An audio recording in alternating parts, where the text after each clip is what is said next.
To protect my family. Senator Bob Corker, as chair of the Foreign Relations Committee, he is one of the most influential figures on Capitol Hill.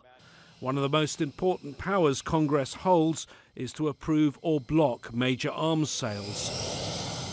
As a result of the partial blockade of Qatar by 3 of its fellow members of the Gulf Cooperation Council, Senator Corker has decided to wield that power. In a letter, he says, "Before we provide any further clearances during the informal review period on the sales of lethal military equipment to the GCC states, we need a better understanding of the path to resolve the current dispute." In his letter, Senator Corker says the GCC chose to devolve into conflict. That's an implicit criticism of the 3 members that took that action, blocking their air and land links with Qatar. They are Saudi Arabia, the United Arab Emirates and Bahrain.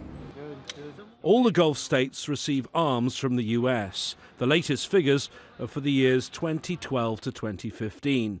During that period, the US sold Bahrain arms worth $300 million, Oman $900 million, UAE $4.2 billion, Kuwait $4.4 billion, Qatar $9.9 billion, and Saudi Arabia $17 billion.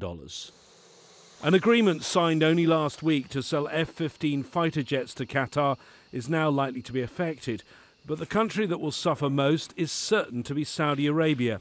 It's leading a military intervention in Yemen. Most of the planes, arms and weapons systems being used were imported from the US.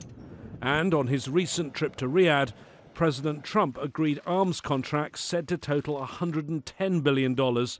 Those now could be placed on hold. In another development that will concern Saudi Arabia, Germany's foreign minister has spoken about the list of 13 demands being made of Qatar, describing them as very provocative. James Bays, Al Jazeera, Washington.